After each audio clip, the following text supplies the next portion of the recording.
दर्शकों कहते हैं कि जो दुआ हम करते हैं वो लफ्ज़ों से नहीं हमेशा दिल से करनी चाहिए, क्योंकि ऊपर वाला उन लोगों की भी सुनता है जो बोल नहीं सकते। यानी जो हमारे शब्दों का वज़न है वो हमारी भावनाओं के वज़न से हमेशा कम होता है। तो हमेशा अपनी भावनाओं को स्ट्रॉन्ग रखिए, मज़बूत रखिए, ताकि ऊपर वाला आपकी दुआओं को सुने। नमस्कार, मैं ज़रीना स्वागत करती हूँ आप सभी का घर परिवार के आज के एपिसोड में। जब हम बात करते हैं भारतीय संस्कृति की, हमेशा से देखा जाता है कि जो यहाँ के त्यौहार हैं वो हमेशा भारतीय संस्कृति को एक अलग स्थान देते हैं। त्यौहार ही हैं जो हमारी ज़िंदगी में एक स्फूर्ति भरते हैं, खुशियाँ लाते हैं हमारी ज़िंदगी में, और सबसे बड़ी बात, हम सबको उस ऊपर वाले से जोड़ते हैं। और इसी से संबंधित हमारा आज का विषय भी है। आइए देखते हैं आज का विषय।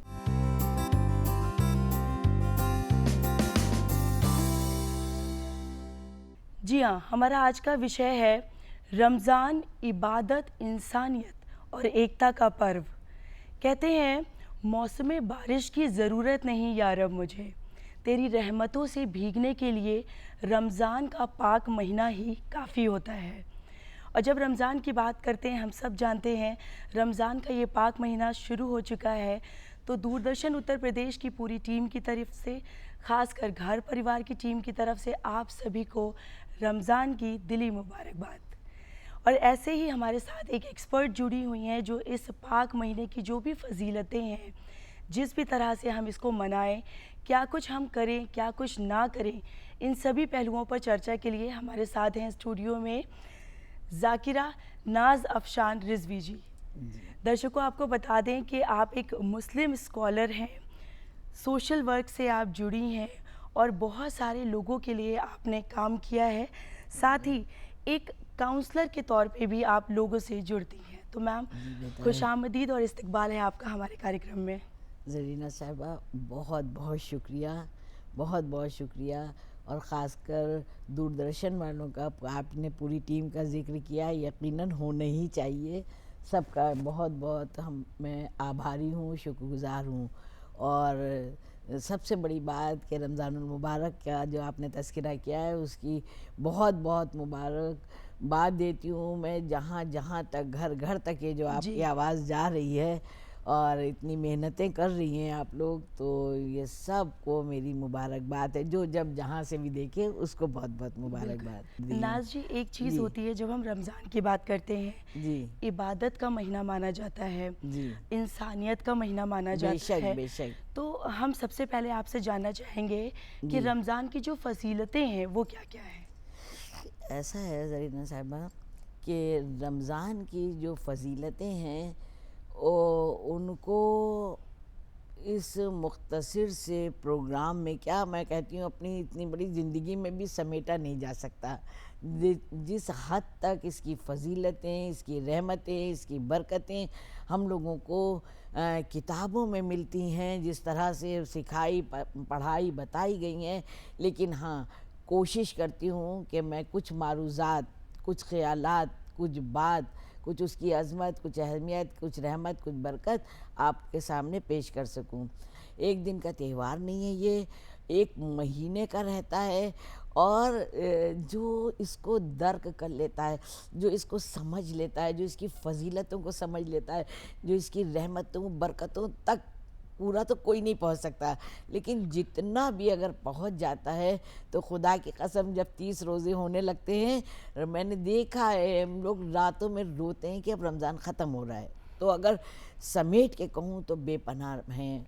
मैं अब बताऊँ आपको, ये जो परवरदिगार आलम ने इंसान का शाकार बनाया है, अशरफुल मखलूक़ात कह के दुनिया में भेजा गया है, और कहा है कि हमने इसको एहसन बनाया है ना।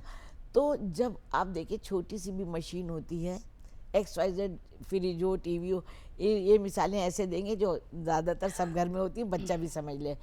तो उसका नाम फ्रिज है, लेकिन हर कंपनी की डिज़ाइन अलग हो जाती है, उसका वर्क अलग हो जाता है, सब काम वही है, लेकिन उसको चलाया कैसे जाए, कब तक सही चलेगा, कितने दिन चलेगा, कैसे ख़राब होगा, कैसे आपको बचना है, कैसे रखना, सब तो ये जो हसीन शाकार है, कुदरत का मुजस्सिमा, इंसान, अशरफुल मखलूक़ात, परवरदिगार आलम ने जो दुनिया में भेजा है, इतना हसीन बना के भेजा है, और हसीन रहे, और ख़ूबसूरत रहे, बिल्कुल। और मज़ेदार रहे, और ख़ुद भी जिए और दूसरों को भी जीने दे। बेहतरीन समाज, सोसाइटी, माशरा, बेशक। मुल्क, दुनिया बनाए अल्लाह ने जो भेजा है, तो उसको बेहतर से बेहतर बनाने के लिए इस महीने, वैसे तो देखा जाए प्रैक्टिस रजब शाबान से शुरू हो जी। गई है, उसके लिए ये रमज़ान का महीना रखा गया है। ये कि इसमें तहारत का भी महीना है, जो आप तहारतें कर रही हैं रमज़ानुल मुबारक में करेंगी, बहुत गुना उसका सवाब है। इबादतें आप साल भर कर रही हैं, तो रमज़ानुल मुबारक में एक आयत पढ़ने का, बच्चे जो है ना, जो छोटे छोटे जी। अभी पढ़ना नहीं जानते, तो उनसे हम लोग कहते हैं बेटे बिस्मिल्लाह पढ़िए, 70 गुना सवाब मिलेगा, जी। है ना। ऐसे मैम इसी चीज़ पर आना चाहते हैं। जी जब बात करते हैं रमज़ान की, जी रोज़ों का तो सवाब है ही है, जी साथ में कहा जाता है अगर कुछ भी हम अच्छा कर रहे हैं, कोई भी नेकी कर रहे हैं, तो उसका 70 गुना जो सवाब है वो जी बढ़ जाता है। जी जी जी तो रोज़ों की क्या फ़जीलत है, किस तरह से रोज़े हमें और समाज को फ़ायदा पहुंचाते हैं? बहुत ज़रीना, ये तो इतना अच्छा सवाल है कि जी चाहेगा बोलते ही रहें। रोज़ों का सबसे बड़ी बात यह है कि हुजूर पाक सल्लल्लाहु अलैहि वसल्लम से सल्लल्लाहु मुहम्मदिन व आले मोहम्मद वाजिल फ़रजुम, किसी ने सवाल किया कि या नबी अल्लाह, ये 30 ही रोज़े क्यों हैं, ये आधा महीना क्यों नहीं रखे जाते हैं, ये 10 दिन क्यों नहीं होते हैं, 20 दिन के क्यों नहीं, या एक के बजाय 2 महीने के क्यों नहीं। सवाल भी करने वाले तो कैसे बिल्कुल। कैसे करते, क्यों नहीं होते। तो उन्हीं ने जो जवाब दिया, खुदा की कसम, इतना मतलब नसीहत आमेज़, हिंदी में अगर शुद्ध कहें सबक देने वाला, ज्ञान देने वाला है। बिल्कुल। जैसे हम लोग कहते हैं हलाल ग़िज़ा खाओ, तो बिल्कुल, जब हम बिल्कुल। कोई चीज़ हराम खा लेते हैं, अभी आऊँगी मैं हलाल हाँ। ग़िज़ा पर, कि अगर जब हम कुछ गलत खा लेते हैं, तो हमने खाया कि तो बच्चे कहते हैं ना, मम्मा क्या हुआ, थोड़ा सा तो खाया है।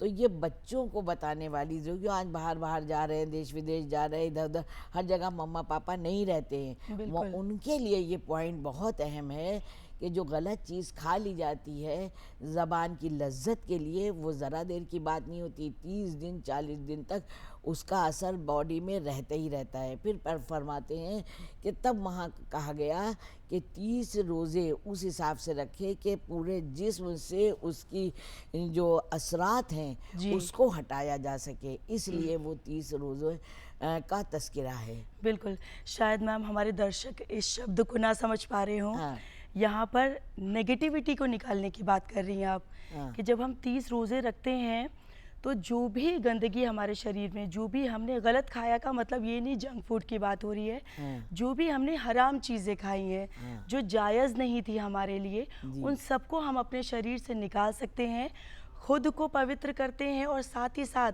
जो हमारी आत्मा है हाँ। वो भी पवित्र हो जाती बड़ा है। बड़ा बड़ा अच्छा लफ्ज़ आपने बोल दिया, आत्मा। तो आत्मा का शुद्धिकरण, जी। ये तो बहुत ज़रूरी है। अगर आत्मा शुद्ध नहीं है, तो परमात्मा से कभी नहीं मिल सकती, चाहे वो जितने रोज़े रख ले, चाहे बिल्कुल। जितने हज कर ले, बिल्कुल। है ना।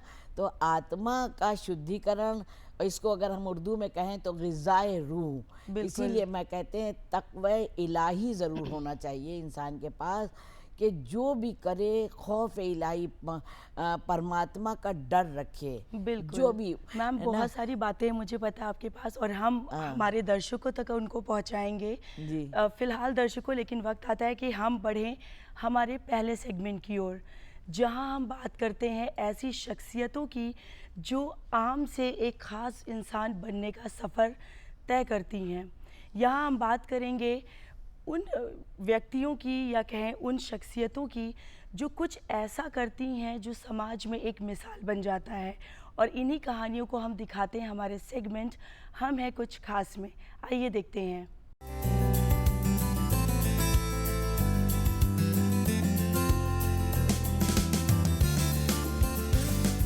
नेचर का साथ जीवन में शांति, सुकून और सकारात्मक ऊर्जा का संचार करता है। हरी घास पर नंगे पैर चलने का एहसास, खिलखिलाते मुस्कुराते रंग बिरंगे फूलों का साथ, दिन भर के शोर के बाद कुछ पल चिड़ियों की मीठी चहचहाहट के बीच हरियाली से भरी एक ऐसी जगह जहां दिन भर की थकन सुकून में बदल जाए। नेचर के ऐसे ही बाकमाल एहसास को पाने के लिए आज लोग हजारों लाखों खर्च कर छुट्टियां प्लान करते हैं। पर आपकी थोड़ी सी मेहनत, आपका थोड़ा सा एफर्ट और दिन का थोड़ा सा वक्त निकालकर अपने घर में ही एक ऐसी हरी भरी सुंदर सी जगह आसानी से बना सकते हैं। घर में बगीचा, टेरेस गार्डन या बालकनी में एक छोटा सा ग्रीन कॉर्नर बनाकर।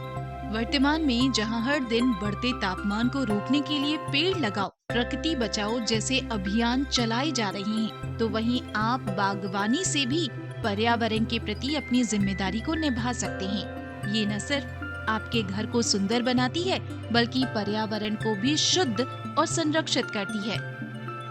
इसी सोच के साथ विकासनगर की नीता शर्मा जी बागवानी से जुड़ी। पेशे से अध्यापिका रही नीता जी ने रिटायरमेंट के बाद अपने जीवन को प्रकृति के प्रति समर्पित कर दिया। पेड़ पौधों से ये लगाव और गार्डनिंग का ये शौक नीता जी को अपनी मदर इन लॉ से विरासत में मिला, जिसे उन्होंने पूरी मेहनत और लगन से संभाला। आज नीता जी के गार्डन में कई प्रकार के फल, फूल, शाक सब्जियों के साथ साथ पर्यावरण मित्र संबंधी भी कई पेड़ पौधे मौजूद हैं, जिनकी देखरेख वे स्वयं करती हैं। और अब ये बगीचा उनकी दैनिक दिनचर्या का अभिन्न अंग बन गया है। तो चलिए आपको भी करवाते हैं नीता जी के इस खूबसूरत गार्डन की सैर। 6-7 साल पहले मैं सेवानिवृत्त होकर कानपुर से यहाँ आ गई, तो हम लोग ने भी सोचा कि अपने पेड़ों पौधों में ही अपना जीवन लगा दें और बड़ा सुकून मिलता, बहुत अच्छा लगता है। ये बाग जो पहले से था उसको और थोड़ा सा विकसित करने का प्रयास किया है। हम लोग दोनों ही जुट जाते, सुबह पानी देना करना, माली भी है, हेल्पर भी है, पर अपना पर्सनल टच भी ज़रूर देते हैं। हर पौधे को खुद लगाना, उसको ग्रो करते हुए देखना, वो एक अलग सा सुकून, अलग सी खुशी देता है, उसको वर्णन नहीं किया जा सकता। कभी कभी तो हम लोग आपस में हस्बैंड वाइफ बात भी नहीं कर पाते। चिड़ियाँ इतनी तेज तेज बोल रही होती सुबह सुबह, लगता उन्हीं को सुनते, उन्हीं का कलरव जब कानों में मीठी ध्वनि उनकी पड़ती है, तो उस अलौकिक सुख को वर्णन किया जाना, उसको बता पाना,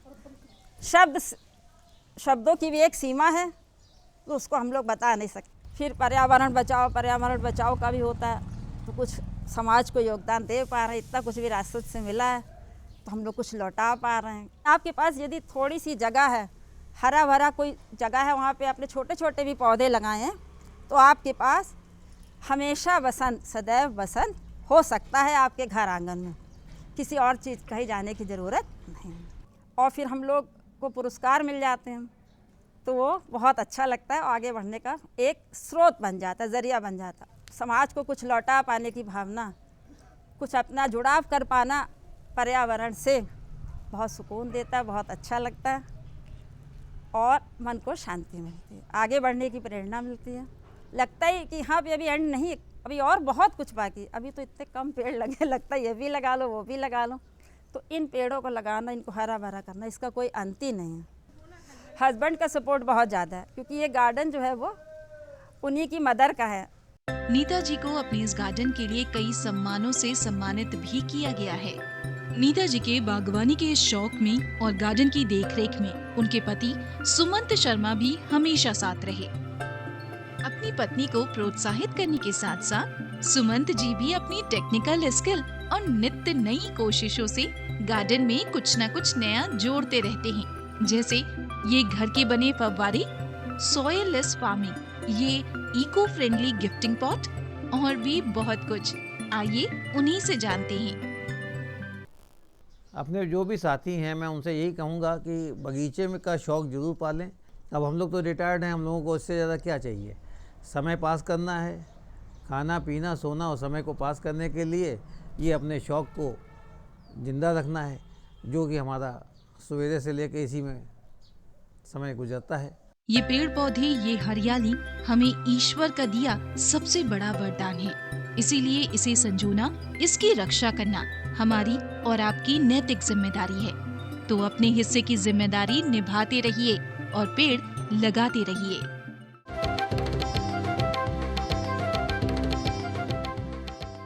तो दर्शकों, जैसे कि आपने अभी देखा कि एक समाज सेवा जो होती है वो किस तरह से समाज का जो आईना है उसको बदलने की ताकत रखती है। बहुत ज़रूरी है कि हम सब भी आगे आएँ, इस तरह लोगों से प्रेरणा लें और इसी तरह समाज सेवा अगर हम भी करते हैं, जो भी हमसे कुछ बन पाए अगर हम करेंगे, तो बहुत सारे लोगों की जो समस्याएं हैं हमारे आसपास, हमारे समाज में, वो कम हो जाती हैं। और इसी के साथ मैम, घर परिवार की जो हमारी चर्चा है उस पर वापस आते हैं। रमज़ान की बात कर रहे हैं हम, रोज़ों की बात कर रहे हैं। जब हम रमज़ान में इबादतों की बात करते हैं, जहाँ कहा जाता है कि हर एक लम्हा रमज़ान में अगर हम इबादत करते जाते हैं तो वो कहीं ना कहीं हम सबको बहुत ज़्यादा जो सवाब है वो देता है। बहुत हद तक हम लोग को उस ऊपर वाले से, उस ईश्वर से, उस परमात्मा से जोड़ता है। ये कैसे है? देखिए, अगर मैं अपने स्टाइल पे कहूँ तो हर गलत काम जाके शैतान से खुद ब खुद जोड़ देता है।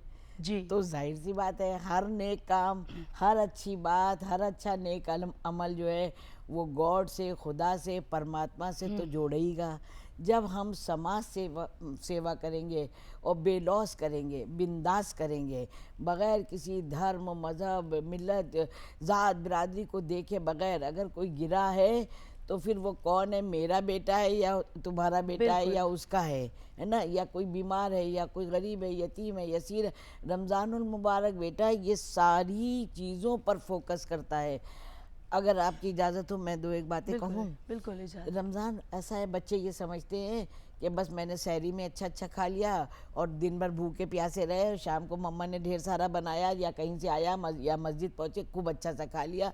बच्चे, बड़े मुझसे बेहतर जानते हैं, मैं बड़ों से नहीं कुछ कहती हूँ। बच्चे ये समझते हैं इसका नाम रोज़ा। नहीं बच्चे, इसका नाम रोज़ा नहीं है। रोज़े का मतलब अपने अज़ो मतलब आप फिर कहेंगे कि हिंदी में बताइए, रोया, जो छोटा छोटा बाल हमारी बॉडी पर होता है, शरीर पर होता है। तो मतलब एक एक चीज़, चाहे वो ज़बान हो, अपना नाखून हो, बाल हो, अपना कदम हो, और हत्ता के अपनी सोच और फिक्र हो, सब का रोज़ा होता है तो रोज़ा माना जाता है। अगर हमने बढ़िया सी सहरी की, अच्छी सा इफ्तार किया और रोज़ा रखा, वो रोज़ा और रख लिया, ठीक है, सवाब मिलेगा। लेकिन उसके रखने के बाद या उसके रखने के साथ किसी को तकलीफ़ दे रहे हैं, किसी का छीन के खा रहे हैं, मान लीजिए रोज़ा रखें, अपने वालिदैन या माता पिता का ही अदब नहीं कर रहे हैं, रोज़ा माना जाएगा? नहीं माना जाएगा। हमने रोज़ा रख लिया और पड़ोसियों का जीना हराम कर रहे हैं, रोज़ा माना जाएगा? नहीं माना जाएगा। हमने रोज़ा रख लिया, उस्ताद का अदब नहीं कर रहे हैं, टीचर, अध्यापक, उसको नहीं इज्जत दे रहे हैं, उसका मान सम्मान नहीं कर रहे हैं। अच्छा, ये तो बड़ी बड़ी हस्तियाँ होंगी। कोई छोटा बच्चा है, क्या उसको मारे पीटे ये अधिकार दिया है भगवान ने? नहीं दिया है। जो कुछ है, जो फ्रेम है, हम इस्लाम का तो कहेंगे, लेकिन हमने जो पढ़ा है, जहाँ तक हम जानते हैं, सब भाषाओं का, सब मज़हब व मिल्लत का इतना प्यारा फ्रेम है। हर एक कहता है गलत तो गलत, ब्लैक को ब्लैक ही कहता है, वाइट को वाइट ही कहता है। तो इसी तरह से जो गलत काम है वो करके फिर रोज़ा रखना नहीं माना जाएगा। बिल्कुल मैम, इसी चीज़ पर आते हैं। जैसे कि आपने इस चीज़ को बखूबी एक्सप्लेन कर दिया कि सिर्फ भूखे रहना रोज़ा नहीं है, या सहरी खा ली फिर इफ्तार कर लिया, रोज़ा नहीं है जी। उसके बीच की फजीलतें भी हमें फॉलो करनी है और बहुत स्ट्रिक्टली फॉलो करनी है। जी मैम, एक और चीज़ है, जब हम परहेज़ की बात करते हैं, आपने कहा बहुत सारी चीज़ें ना करें हम, इसके अलावा और भी बहुत सारी चीज़ें हैं परहेज़ जो हमें रमज़ान में करना है, वो क्या क्या होगा? देखिए, बहुत सी चीज़ें जो हैं मना तो की जाती हैं, लेकिन कुछ मानते हैं, कुछ नहीं मानते हैं। लेकिन माह रमज़ान मुबारक की एक ऐसी रहमत और बरकत होती है, जो नहीं भी मानते हैं उनमें भी इतनी क़ुव्वत, इतनी ताकत, इतनी शक्ति आ जाती है कि रमज़ान में वो लोग भी वो फॉलो करने लगते हैं। मना जिन चीज़ों का भी मैंने तज़किरा किया है, ये सब उसी के अंदर जो ममानियत है, मनाई है, मना किया गया है ना, उन सब चीज़ों को मैंने, जैसे अभी सबसे बड़ी बात मैं यहाँ कहना चाहूँगी कि हलाल ग़िज़ा। हलाल ग़िज़ा का मतलब ये कि हम रोज़ा तो रख रहे हैं, लेकिन अगर हम कुछ बेच रहे हैं है ना, आप मतलब ताजिर हैं, आप बिजनेस जी। करते हैं, दाल में नमक बराबर जितना कहा गया है उसके भी अपने उसूल बताए गए हैं। ये नहीं कि कमली डाल के किसी को लूट ही लीजिए। तो जितना आप बेच रहे हैं, जो आपका हक बनता है वो आप लीजिए। उस इस बहुत से लोग गहक देख के चीज़ के बिल्कुल, दाम बिल्कुल। बदल देते हैं, फिर रोज़ा रखा बेकार। मतलब ये नाज के जुमले नहीं है, ना नाज कह सही रही है। है, ये इस्लाम के जुमले हैं, ये बिल्कुल कहा गया है, बताया गया है। तो हलाल ग़िज़ा, अगर इजाज़त हो एक वाक़या छोटा सा बिल्कुल मैं मैम, ज़रूर बिल्कुल। बताऊंगी। तारीख़ में मिलता है कि एक बहुत बड़े आलिम जैद, हम लोग क्या 4 किताबें पढ़ के अपने को आलिम समझने लगते हैं, लेकिन वो हकीकत में आलिम जैद बहुत बड़े काबिल थे, ठीक है। तो अब देखो, शैतान को अच्छी बातें बुरी लगती हैं, शैतान को इतनी लाइट नहीं अच्छी लगेगी, चोरों को इतनी लाइट अच्छी नहीं लगेगी, जब तक अंधेरा नहीं होगा उनका काम नहीं चलेगा, बिल्कुल, ठीक बिल्कुल। है। तो इबादतें जो हैं किसी भी तरह की हों, मंदिर की हों, मस्जिद की हों, गुरुद्वारे की हों, या चर्च की हों, वो सब रोशनी, कल्ब को रोशनी देती हैं, दिल को उजागर करती हैं। तो वो उनकी रोशनी जो थी तो पूरे माशरे में, समाज में फैल गई। अब लोगों को बड़ी परेशानी हुई कि ये तो भाई अगर अच्छा बन गया तो ये तो समाज को अच्छा कर देगा। तो उन्हीं ने अपना कारिंदा उनके पास भेजा, कहा जी। बुला के लाओ। अब बड़े बड़े ओहदे पर बैठे हैं, उनकी मानना पड़ती, आ गए। उन्होंने कहा कि ऐसा है कि मेरी ये 3 बातें हैं, इन तीनों में से एक बात आपको पक्का मानना ही मानना है। कहा क्या मानना होगा? कहने या तो आप मेरे बच्चों को पढ़ाइए या मेरे साथ एक वक्त का खाना खा लीजिए। एक बात और कही थी, वो अब मैं बोलूँगी तो 2 जुमले उसके लिए भी बोलना पड़ेंगे, छोड़ रही हूँ। 3 सवाल किए थे। इन्हीं ने सोचा यार ये करूँ तो इससे तो बेहतर है ये इतना गंदा आदमी, इसके साथ एक वक्त खा ही लो बस। जी। उनको लगा, तो मैं इसीलिए मजलिसों में पढ़ती हूँ, परवरदिगार आलम से जब मुसल्ला बिछाए, जब नमाज़ पढ़े, वहाँ पर ये दुआ मांगे कि परवरदिगार हमारी सोच और सलाहियत को बिल्कुल, बहुत बड़ी बहुत बात। तौफीक दे। तक़वा इलाही कोई कर नहीं सकता जी। जब तक उधर से अता ना हो। हम सोचते बहुत कुछ है, जब तक करने चलते हैं, जब तक शैतान का बिल्कुल दखल सही हो बात। जाता है। तो उन्हीं ने कहा कि ठीक है, ये आसान है, मैं खा लेता हूँ। उन्हीं ने एक वक्त का खाना खाया। फिर समझ लीजिए कि कोई गुनाह ऐसा बाकी नहीं था जो उन्हीं ने किया ना हो। मगर दोस्त होते जिन्हीं ने उनको पल पल उठते बैठते सोते जागते इबादत करते देखा, उन्हीं ने बहुत समझाया। होता है जी। जब पर्दे पड़ जाते हैं आँखों पर, और ख़राब बातें, गंदी बातें वक्ती इतनी अच्छी लगती हैं कि छोड़ना बहुत मुश्किल हो जाता है। बिल्कुल सही बात। तो और उन्हीं ने कहा कि मतलब तुम जो हो छोड़ दो ये। उन्होंने कहा अब नहीं कर सकते। कहा क्यों नहीं कर सकते? कहीं सारी ज़िंदगी की हमने इबादतें दांव पर लगा दी थी, बिल्कुल। तो एक लम्हा भी एक गलत, मतलब किसी का हक नहीं मारना है। जी। कर्जा जिससे लिया है उसको कर्जदार तक ज़रूर मैम, पहुंचाना है। इन चीज़ों पर अभी हम आते हैं, आपसे बातचीत करेंगे कि क्या कुछ चीज़ों से हम अपने आप को फ्री कर ले रमज़ान रहते, ईद आने से पहले। लेकिन उससे पहले मैम एक और चीज़, जैसे कि हम जानते हैं 3 अशरे आते हैं रमज़ान में, जी 10-10 दिन का हम लोग मान के चलते हैं। जी। तो इन तीनों अशरों की जो इबादत है, कहा जाता है पहले के बाद दूसरे में और तेज़ हो जानी चाहिए, या तीसरे तक आते आते कुछ चीज़ें हैं जो हमें मुकम्मल कर लेनी है। हाँ, तो मैम, इन अशरों की क्या अहमियत है, इनकी क्या फजीलत है?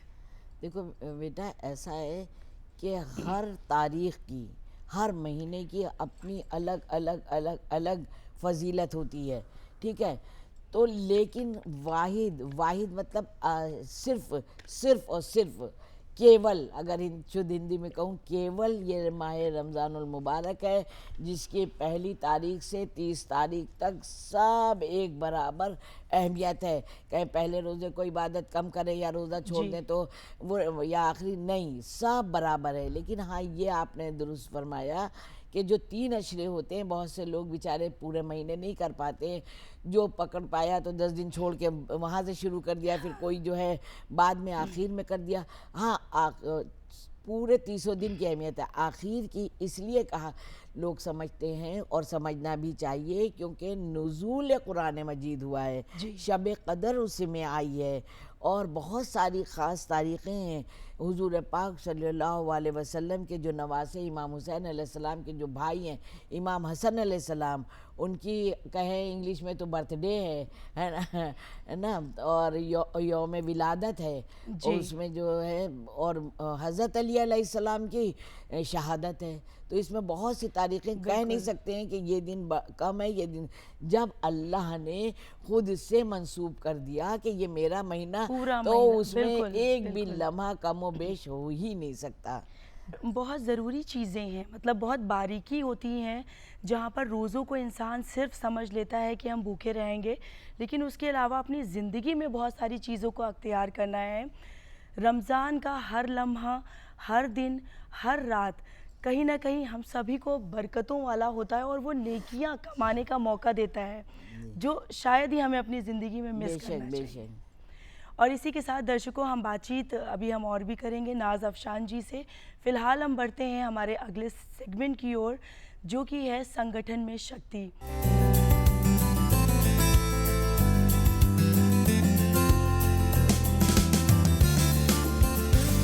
सशक्त महिलाएं ही महिलाओं को सशक्त बना सकती हैं। आज के दौर में जहां हमारे पास कुछ भी बनने की स्वतंत्रता है, तो क्यों ना हम और आप एक ऐसे सहयोगी बने जो न सिर्फ अपने विकास की राह को प्रशस्त करें, बल्कि बाकी महिलाओं के लिए भी सक्सेस की राह, सक्सेस के पाथ खोले। संगठन में शक्ति हम इस सेगमेंट में अक्सर आपसे साझा करते हैं गवर्नमेंट की ऐसी योजनाएं और उनसे फ़ायदा होते लाभार्थियों की कहानी को, लेकिन समाज में प्रशासन के साथ साथ कई ऐसी महिलाएं भी हैं जो स्वतः ही अपने साथ साथ समूह संचालन करके कई महिलाओं के जीवन को परिवर्तित कर रही हैं। एक ऐसे ही स्वयं सहायता समूह के साथ आज हम जुड़े हुए हैं।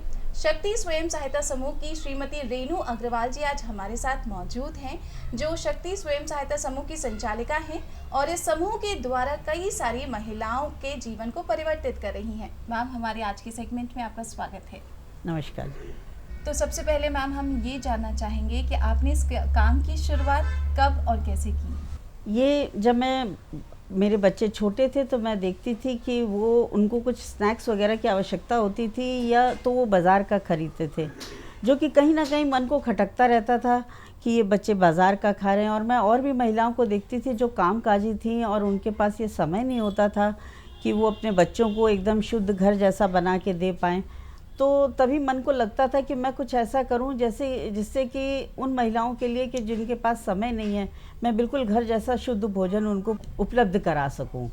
तो ये एक प्रेरणा की वजह रही। और दूसरा ये था कि मैंने उस महिलाओं को एकत्रित किया, मैं उनके रोज़गार भी देना चाहती थी, तो उन महिलाओं को मैंने एकत्रित किया और इस प्रयास में मेरे पास शुरुआत मैंने 2 महिलाओं से की थी और आज मेरे पास 15 से 16 महिलाएँ हैं।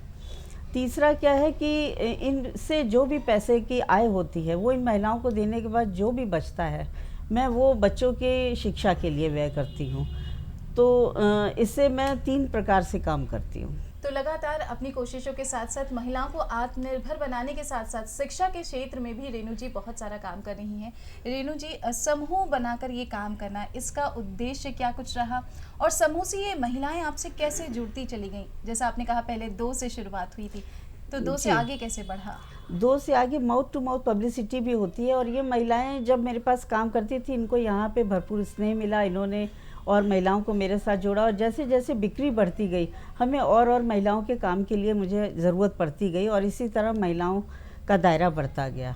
मैम, हमें बहुत सारे घरेलू उत्पाद यहाँ पर देखने को मिल रहे हैं, तो आपकी समूह की महिलाओं द्वारा क्या क्या चीज़ें बनाई जाती हैं और कैसे बनाई जाती हैं? वो जो मेरा मेन उद्देश्य है वो यही है कि एकदम शुद्ध बने और बहुत ही स्वच्छता से बने, जैसे कि बिल्कुल आपके घर में बना है। तो यहाँ पे हम तरह तरह के स्नैक्स बनाते हैं, अचार, पापड़, मछली। इस अचार में हमारे कोई प्रिजर्वेटिव नहीं होता है और जो मछली है उसमें हमारा फोकस जो है वो आटा मछली, मिलेट्स पे, मल्टीग्रेन आटे पे, इस पे हमारा ज़्यादा फोकस होता है जो कि हेल्दी हो। और दूसरा ये बड़ियाँ वगैरह हम बनाते हैं और ये पापड़ वगैरह, ये सब ये यहाँ की महिलाएं जो भी घरेलू कार्य होते हैं ये महिलाएं यहाँ पे बनाती हैं और बहुत ही शुद्धता से बनाती हैं। मैम, इतने सारे आपने उत्पादक के नाम हमें बताए, अपने साथ साथ समाज सेवा का काम करना, खुद को आत्मनिर्भर बनाना, ये तो हर कोई सोचता है, लेकिन आपने और महिलाओं को इससे जोड़ा और उनके जीवन को परिवर्तित किया, तो इसके पीछे की प्रेरणा आपको कैसे मिली, कहाँ से मिली? मेरा ये मानना है कि महिलाओं को पहले तो उनका दायित्व जो है, उनकी जिम्मेदारी अपने परिवार के प्रति है, और उसके बाद उनका जो है उनको खुद के लिए भी सोचना है कि वो अपने पैरों पे खड़ी हों, उनमें स्वावलंबन की भावना हो, वो डिपेंड ना हो किसी पे, वो अपने काम करें, अपने बच्चों के लिए काम करें। ये मेरे हमेशा से प्रयास रहा है। मैं घर पे भी परिवार की महिलाएं हैं जो मैं उनको भी प्रेरित करती हूँ कि पहले परिवार ज़रूर है, मगर अपने लिए भी उनको सोचना है कि वो अपने पैरों पे खड़ी हों, और दूसरे महिलाओं को भी प्रेरित करें कि वो कुछ काम करें और अपने पैरों पे खड़े हों। स्वावलंबन की भावना महिलाओं में होना बहुत ज़रूरी है। आज के दौर में लगातार महिलाओं का आत्मनिर्भर होना बेहद ज़रूरी होता है। मैम, आप बहुत तरह की समाज सेवा के कार्य भी करती हैं। शिक्षा की बात की आपने अभी, तो बच्चों को शिक्षित करने का ये कार्य आप कैसे कर रही हैं? बच्चों को शिक्षित करने का तो कार्य इस प्रकार से है कि मैं जो यहाँ से आय होती है तो मैं उनसे, जैसे ये डंडैया के पास स्कूल है, एक सरकारी स्कूल है, तो वो काफ़ी टूटा फूटा था, तो बच्चे अक्सर वहाँ पे पार्क में खेलते थे, गिरते थे, कच्चा फर्श था, तो वो फर्श वगैरह बनवाया, बाथरूम वगैरह वहाँ बनवाया और पार्क वगैरह बनवाए बच्चों की एजुकेशन के लिए। और जो बच्चे, एक हुसैनगंज में भी हॉस्टल है, जो बच्चे पढ़ने में तेज़ हैं और उनके पास सुविधाएं नहीं हैं, तो मैं उनके लिए भी, उनकी एजुकेशन के लिए, तो मैं यहाँ से जो भी धन बचता है, मैं पूरे पर्याप्त कोशिश होती है कि मैं उन्हीं के लिए कुछ काम करूँ। रेणु जी ने बहुत सही कहा है कि जैसा आप खाते हैं वैसा ही आप सोचते हैं। आपके खाने का आपके मन पे बेहद असर पड़ता है, न सिर्फ मन पर, आपके विचारों और आपके कर्म पर भी। लिखने का शौक मैम आपको है, आप कविताएं लिखती हैं। कोई कविता या उसकी कुछ चंद पंक्तियां जो इस मौके पर आप हमें सुनाना चाहें? कि जब मैं कुछ करना चाहती थी तब देह के पिंजर में कैद होते हैं फड़फड़ाते दहलीज लांघने को, और खुले आसमान छूने के लिए आतुर हौसले और उत्साह, पर प्रायः वह प्रतीक्षारत ही रह जाते हैं। वो प्रतीक्षा करते हैं कि कोई आशा भरे हाथ उड़का दे, बंदिशों के दरवाजे खुल जाएं और आत्मविश्वास के पंख लगाए सुगना उड़ जाए आसमानों के पार। तो मैं यही इन महिलाओं के लिए भी करना चाहती हूँ, ये मैं इनके बंदिशों के दरवाजे खोलना चाहती हूँ कि ताकि ये महिलाएं भी आसमानों के पार उड़ के अपने पंख सपने फैला पूरे के उड़ सकें। जी जी। मैम, आपने जब इस काम की शुरुआत की, क्योंकि अभी आप अपनी घर की जिम्मेदारियों से फारिग हो चुकी हैं, फ्री हो चुकी हैं, लेकिन जब शुरुआत की थी तो घर की जिम्मेदारी, काम, इन दोनों के बीच में बैलेंस कैसे बनाया? इसमें मेरे पति राजेश अग्रवाल जी का पूरा सहयोग रहा है। पल पल उन्होंने मुझे सहयोग दिया है, तभी मैं कुछ कर पाई हूँ। जैसे एक पुरुष के पीछे उसको आगे बढ़ाने में महिला का हाथ होता है, ऐसे एक महिला के पीछे भी उसके पूरे परिवार का, उसके पति का हाथ होता है। इसके लिए मैं उन्हें धन्यवाद करना चाहूँगी। मैम, आज इस मौके पर वो तमाम महिलाएं जो आपको देख रही हैं, स्पेशली हाउसवाइफ, गृहिणी महिलाएं जिनके पास हुनर तो है लेकिन वो आगे नहीं बढ़ पा रही हैं किसी ना किसी वजह से, उनको आप क्या कुछ संदेश देना चाहेंगे? मेरे पास कई ऐसी महिलाएं हैं जो कि यहाँ पे नहीं आ सकती हैं, तो वो मुझे घर से भी अपना सामान बना के देती हैं। अगर वो मेरे मापदंडों पे खरा उतरता है तो मैं उन्हें प्रोत्साहन देने के लिए मैंने एक प्लेटफॉर्म दिया है उन महिलाओं को कि वो घर से भी बना के हमें अपना सामान दे सकती हैं। बाकी महिलाओं से मैं यही कहना चाहूँगी कि परिवार का भी सोचें, समाज का भी सोचें और अपने आप के बारे में भी सोचें, अपने को स्वावलंबित करें। तो दर्शकों, अभी हमारे साथ थी शक्ति स्वयं सहायता समूह की संचालिका श्रीमती रेणु अग्रवाल जी, जो न सिर्फ अपने जीवन को परिवर्तित कर रही हैं बल्कि कई सारी महिलाओं के जीवन में भी रोजगार देकर उनके जीवन को बदल रही हैं। तो आइए देखते हैं कैसे ये महिलाएं काम कर रही हैं और कैसे इनका जीवन इस समूह से जुड़ने के बाद बदल रहा है।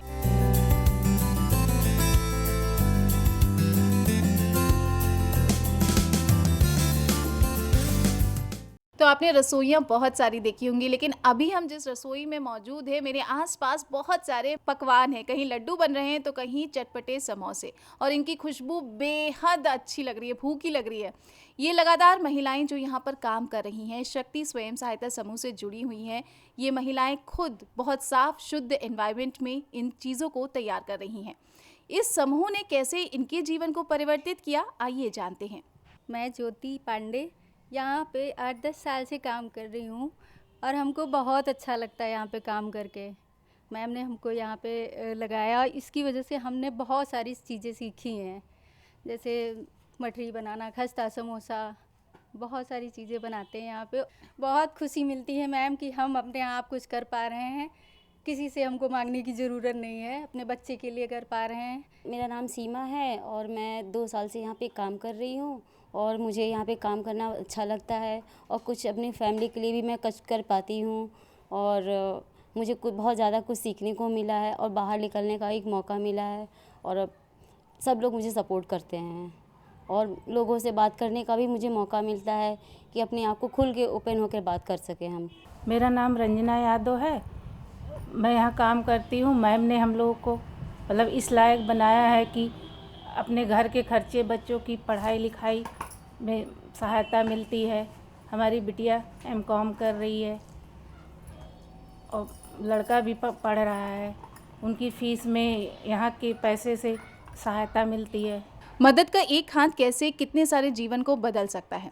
कहते हैं कि काम ऐसा करो कि वो एक ऐसी विरासत को छोड़ जाए जिससे और लोगों को प्रेरणा मिले, वो उससे सीख सके और आगे बढ़ सके, सपने देख सके। मदद का एक हाथ कैसे कितने सारे जीवन को बदल सकता है। कहते हैं कि काम ऐसा करो कि वो ऐसी विरासत छोड़ जाए कि बाकी लोगों के लिए प्रेरणा बन जाए। आज हम पहुंचे एक ऐसे ही स्वयं सहायता समूह के पास, उनकी महिलाओं से मिले और उनकी संचालिका रेनू अग्रवाल जी से उनके काम के बारे में ढेर सारी जानकारी साझा की। उम्मीद करते हैं इस काम से, रेनू अग्रवाल जी से, इन महिलाओं से आपको प्रेरणा ज़रूर मिलेगी और आप किसी के लिए मदद का हाथ ज़रूर बढ़ाएंगे।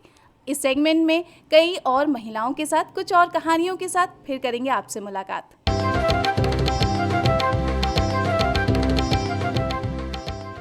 तो चलिए अब हम भी आगे बढ़ते हैं हमारे सेगमेंट के बाद चर्चा पर, जो कि आज हम रमज़ान पर कर रहे हैं। और नाज जी, फिर से हम आपके पास वापस आते हैं। एक आपने बीच में जिक्र कर ही दिया था शब कदर की रातें जो रमज़ान में ही नाजिल हुई हैं और इसी में आती हैं, तो इनकी क्या फ़जीलत है? किस किस तरह से हम कहें कि इन रातों को हम बिताएं, उनमें किस तरह की इबादत करें ताकि जो हमारी दिल की दुआ है वो ऊपर तक पहुंच जाए? ऊपर तक जाए। बहुत अच्छा सवाल बेटा। ऐसा है कि शब कद्र की जो रात है वो रात अजीम है, लेकिन वो आती है शब 23 को। आप अपने को ऐसा आमादा रखिए, जिसका कर्जा है वो दे दीजिए, खुम्स ज़कात देते रहिए, यतीमों पर मदद करिए, बेवाओं का फ़िक्र करिए, छोटे बच्चों का ख्याल करिए, अपने वालिदैन का और अपने शौहर के वालिदैन का भी बहुत ख्याल रखिए, है ना। हमारा तुम्हारा, मैं कहती हूँ ना कि खुदगर्जी अल्लाह को पसंद नहीं है और ख़ुद पसंदी भी हम ही सब कुछ हैं, ये भी अल्लाह को नहीं पसंद है ना। मैं कहती हूँ ना कि कुछ किसी को दे के देखो, खुदा की कसम छीनने में वो मज़ा नहीं है जो देने में मज़ा है। परवरदिगार आलम कहता है देखो दुनिया में रहो, दुनिया तुम में ना रहे। हम इतनी घर में सेटिंग फिटिंग करते हैं। अभी आप मॉल वगैरह चली जाइए, अल्हम्दुलिल्लाह हर रूम की आपको सेटिंग मिलेगी। हमारा दिल कितना अपसेट है, मेरा दिमाग कितना अपसेट है, हम दूसरे को जीने नहीं दे रहे हैं, ये सब हमको समझ नहीं आ रहा है। हमने सोना कितना पहना है, हम कितनी बड़ी गाड़ी में चल रहे हैं, मेरे पास उतना नहीं है, आए कहाँ से, इस सब में दिमाग लगाए। और खुदा की कसम अल्लाह का वायदा ये है कि जिसने दर्क कर लिया, जिसने इन इबादतों को समझ लिया, इस रमज़ानुल मुबारक की अहमियत को समझ लिया और दूसरों की, क्यों कहा जाता है रोज़े खुलवाओ, अब तो हिंदू हजरात भी खुलवा रहे हैं, है ना, बहुत अदब करते हैं बहुत। और होली मिलन समारोह में मुसलमान लोगों को बुलाते हैं। तो ये एकता, ये भाईचारा, ये मोहब्बत, ये अल्लाह को बहुत पसंद है, क्योंकि कोई भी इंसान या कोई भी मज़हब खुदरौ नहीं है। क्या बात सबको अल्लाह ने पैदा किया है। अगर हम, अल्लाह ने कहा है कि अगर कहा कि उसने हमारे साथ ऐसा किया, मैं काउंसलिंग करती हूँ ना, तो ज़ार लोग रोते हैं, नाज बाजी पहले हम ऐसे नहीं थे, उसने इतना सताया कि हम ऐसे हो गए। कहा बाबा उसके चक्कर में तुम अपनी आखिरत क्यों ख़राब कर रहे हो, ऐसे हो गए, फर्दन हिसाब होगा। भाई ने गुनाह किया, उसकी सज़ा बहन को नहीं मिलेगी, बहन ने किया भाई को नहीं मिलेगी। अपना अपना हिसाब आप अपने को दुरुस्त रखिए और कोशिश करिए, बजाय बताने के कि तुम ऐसा ना करो, तुम ऐसा ना करो, तुम ऐसा करो कि तुमको देख के वो करने लगे। शायद दुनिया की सबसे बड़ी चीज़ है कि जब हम दूसरों को सुधारने के लिए निकलते हैं, बहुत ज़रूरी होता है हर एक व्यक्ति, हर एक इंसान खुद को सुधारे, खुद की कमियों पर काम करे और खुद उन चीज़ों को समझे जो गलत हो रही है। और इतनी समझ हर एक व्यक्ति को, हर एक इंसान को है कि अगर हम छोटी सी भी चीज़ गलत करने निकलते हैं या करते हैं तो हमारा जहन ज़रूर कहता कुछ गलत हो रहा है, और वहाँ पर अगर हम खुद को रोक ले जाएं तो शायद यही सबसे बड़ी इबादत होगी। नाज जी, हम और भी आपसे बातचीत करेंगे। फ़िलहाल दर्शकों, वक्त आता है कि हम बढ़ें अपने अगले सेगमेंट की ओर, जहाँ पर हम बात करते हैं कुछ छोटी छोटी टिप्स की, वो टिप्स जो आपकी ज़िंदगी को आसान करती हैं। तो आइए देखते हैं सेगमेंट टिप्स।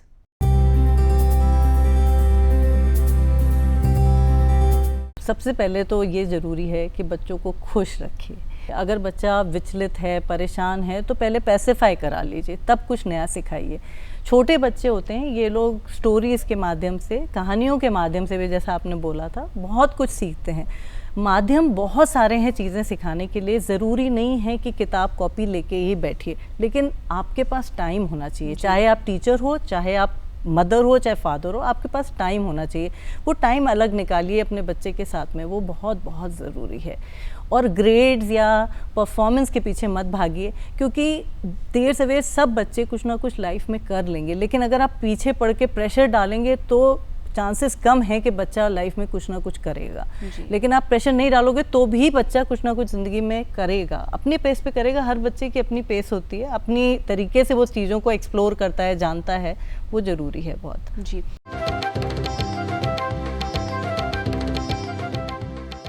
तो दर्शकों, ये था हमारा सेगमेंट टिप्स, और आशा करते हैं इस तरह के टिप्स जब हम आप तक पहुंचाते हैं तो ये आपकी ज़िंदगी की जो परेशानियां हैं, जो छोटी छोटी चीज़ें आती हैं, उसको ज़रूर सॉल्व करेगा। और इसी के साथ नाज जी, हम फिर से आपके पास आएंगे, और बहुत सारी चीज़ें आपने बता दी, क्या कुछ हमें करना है रमज़ान में, रोज़ेदार बनकर क्या कुछ ना करें, किन चीज़ों से परहेज़ करें। लेकिन एक चीज़ मैम आती है, जब हम समाज की बात करते हैं, या कहें जब हम दुनिया की बात करते हैं, तो जो रमज़ान है वो सिर्फ हमारे लिए नहीं है, एक समाज में अच्छा मैसेज देने के लिए है, हमारी ज़िंदगी को अच्छा करने के लिए, ताकि हर एक व्यक्ति, हर एक इंसान, वो चाहे किसी भी मज़हब का क्यों ना हो, चैनो अमन से रहे। तो समाज पर किस तरह के बदलाव देखने को मिलते हैं रमज़ान में? जी बेटा, रमज़ानुल मुबारक में समाज में जो बदलाव देखने को मिलते हैं कि जिस कसरत से नमाज की पाबंदी कही गई है, उस कसरत से बच्चा आम तौर से नहीं पढ़ता। जिस कसरत से इस्लाम ने कहा है गरीबों की मदद करो, उस तरह से आम तौर से नहीं दिखता। जिस तरह से इस्लाम ने कहा है कि दूसरों को खिलाओ पिलाओ, मतलब मेहमान नवाजी करो, है ना, तो वो नहीं मिलता। तो वो सब चीज़ें इस एक महीने में यकजा हो जाती हैं। आपको बच्चा नमाजी मिलेगा, इसका इफ़ेक्ट पड़ता है। लोग बोलते हैं हम लोगों से भी कि देखिए जिस तरह से आपके यहाँ नमाज़ें पढ़ी जाती हैं, हम लोग अपने बच्चों से कहते हैं कि तुम लोग पूजा में इसी तरह से बैठो। मैं कहती कुछ भी, कोई किसी भी भगवान को मान रहा है, इबादत अगर कर रहा है तो वो खौफ रखे है ऊपर वाले से, बिल्कुल, है ना। नाम तो कुछ भी कह दे, मम्मा कह दे, मदर कह दे, माँ कह दे, ऐसे ही गॉड है, अल्लाह है, भगवान है, कुछ भी कहें, लेकिन राइट टाइम वही चलेगा जो सीधे रास्ते पर चलेगा, सिराते मुस्तकीम पर। नमाज बहुत ज़रूरी है। एक बात यहाँ पर इसी के साथ कह दूँ, अगर नमाज नहीं पढ़ी तो रोज़ा नहीं माना जाएगा। बच्चे कंट्रोल में नहीं आते। बहुत से बुजुर्ग, मतलब अब नहीं मैं कहीं नाम लूँगी, लेकिन ऐसा गुजरा है कि रोज़ा रख लिया, नमाज का नाम नहीं कहा, अरे क्या रोज़ा है, रमज़ानुल मुबारक है, रोज़ा कहा गया। वो बेचारों को यही नहीं पता कि ये एक सिक्के के दो पहलू हैं। अगर रोज़ा नहीं में नमाज नहीं है तो रोज़ा मुकम्मल नहीं हुआ। तो इसलिए ये ज़रूरी है। और रिश्तेदारियों को मजबूत करना, दो लोग झगड़े में उनको मिला देना, ये सब चीज़ें जो हैं हमारी इबादत में वज़न पैदा करती चली। बिल्कुल मैम, जब रमज़ान की बात करते हैं उसके बाद ईद आ जाती है, और कहा जाता है कि त्यौहार अकेले नहीं मनाना, सबके साथ मिलकर मनाना है। और इसीलिए रमज़ान में ही कहा जाता है कि जो ज़कात है उसको निकाल दिया जाए, जो दूसरों का हक है हमारी कमाई में, उसको हम ज़रूर अता कर दें। तो इस पर हम चाहेंगे आप हमारे दर्शकों को चंद बातें कहें। देखो, इस्लाम यही इतना खूबसूरत मज़हब जो कहते हैं, उसकी ये भी बहुत बड़ी खूबसूरती है। ये अभी जो ये सब हुआ है माशरे में, आपने देखा कि जो परेशान घूम रहे थे उनके लिए सबसे पहले हम लोगों के घर खुले और बिस्तर खुल गए, घर खुल गए, किचन खुल गए, खाना पीना देने। मतलब हम लोगों को ये नहीं देखना है कि क्या कौन कैसा है, हर चीज़ का एक वक्त मुअय्यन है, जैसी जिसको ज़रूरत है वो आपकी इबादत। अब वो तब तो रमज़ान नहीं था, बिल्कुल। लेकिन आपको करने को कहा गया है, तो ये भी इबादत में शामिल है। तो आपको मतलब इसमें सबसे बड़ी बात, एक मैसेज रमज़ानुल मुबारक ये देता है कि हर कस व नाकस, हर गरीब और अमीर को बराबर कर देता है। क्या बात है। मस्जिद में ला के लाइन से खड़ा कर देता है। ये नहीं कि ये भाई जज हैं, ये डीएम है, ये पीएम है, इनको यहाँ इनको वहाँ। अल्लाह क्या, किसी की कोई सफ़ नहीं है। मैम ये तो हो गई, आप अपने किरदार और अमल से उसके यहाँ किस सफ़ में खड़े होते उसकी बेशक। तैयारी रखिए। मैम ये तो हो गई रमज़ान के मैसेज की बात, रमज़ान के संदेश जी, की आपका बात। सवाल था ईद पर कि ईद में जो सब लोग मिलना, ये 30 रोज़ों का ही मतलब वो रहता है गिफ्ट। तो ईद जो है वो भाईचारे के लिए, मिलनसारी के लिए ये बहुत बड़ा पैगाम देती है कि जब हम रोज़ा रखते हैं तो वो लोग भी अफ्तार कराते हैं। बिल्कुल। जब वो होली खेलते हैं तो हम उनके यहाँ गुजिया खाने जाते हैं। बिल्कुल। जब हम ईद मनाते हैं तो वो सब हजरात हमारे यहाँ सिवैयाँ खाने आते हैं। एक अलग सी, हमारे तो बच्चे समझ लिए पूरे स्टाफ को हम लोग मैम, बहुत बुलाते हैं, सारी- बड़ा खुश हो जाते हैं बिल्कुल, वो ईद बहुत मुबारक। सारी चीज़ों को आपने शामिल कर लिया जो ज़रूरी थी। जी। इसी के साथ आपने ये तो रमज़ान की फजीलतें बता दी, हम चाहेंगे कोई पैगाम आप हमारे दर्शकों को जो इस वक्त देख रहे हैं टीवी, रमज़ान के उसमें या कहें नॉर्मली भी अगर देना चाहें तो क्या देंगी आप? मैं बस ये कहना चाहूँगी कि क्या ही अच्छा हो कि जो रमज़ान में प्रैक्टिस कराई जा रही है उसी को हम लोग साल भर साथ साथ लेके चले। साथ जो कुछ, जब जो मेरा रमज़ान का पहला दिन है वही आखिरी दिन रहे और फिर वही आखिरी साल तक रहे। जो जो हम अच्छी बातें सीख लिए हैं गरीबों के साथ, अपनों के साथ, परायों के साथ, रमज़ान ने सिखा दिया गरीबों का हक गरीबों को दो, गरीबों का हक ईद जब भी मनाओगे जब फितरा दो, खैरात दो, है ना। तो ये सब करने के बाद जो आपके ग़िज़ाए रूह से दिल पुर होता है, दिल खुश होता है, और रोया रोया जब हम दूसरों के लिए दुआ करते हैं, दूसरे के दर्द में शरीक और शामिल रहते हैं, वो खुद ब खुद मेरा मोनिस और मददगार हो जाता है। और दूसरों को भी ऐसे गले लगा के चलो कि पता न लगे कौन अपना है कौन पराया है। और एक ख़ास मैसेज पूरा, वो चाहे रमज़ानुल मुबारक हैं या ख़त्म हो जाए, रिश्तेदारियों को प्लीज़ बहुत मज़बूत रखिए, बहुत बहुत मजबूत रखिए। जहाँ जहाँ आप झगड़ा देख रहे हैं रिश्तेदारियों में, वहाँ अगर आपने मेल मिलाप करवा दिया, इसका बहुत बहुत अज्र व सवाब है। बिल्कुल, बहुत बहुत शुक्रिया नाज जी, आप हमारे साथ जुड़ी और इतनी ज़रूरी, इतनी अहम खुसूसी बातें आपने हमारे दर्शकों तक पहुँचाई। बहुत शुक्रिया बेटा आप सबका। और दर्शकों, जैसे कि आज बहुत सारी बातें हमें ऑलरेडी हमारे एक्सपर्ट ने बताई हैं, एक छोटी सी चीज़ ज़रूर आती है कि रमज़ान जो है वो हमें जीने का जो सलीका है वो सिखाता है। जो हम ज़िंदगी जी रहे हैं वो सिर्फ हमारी ज़िंदगी नहीं है, हमारी ज़िंदगी से जुड़ी हुई बहुत सारी ऐसी ज़िंदगियां हैं जो हमें संवार कर चलनी हैं। तो दर्शकों, इसी बात के साथ अब आपसे लेंगे इजाज़त कि आप रमज़ान का हर एक दिन, हर एक रात, हर एक लम्हा बहुत पाकीगी, इबादत और खुसूसियत के साथ मनाएं। इसी बात के साथ अब हमें दीजिए इजाज़त। नमस्कार।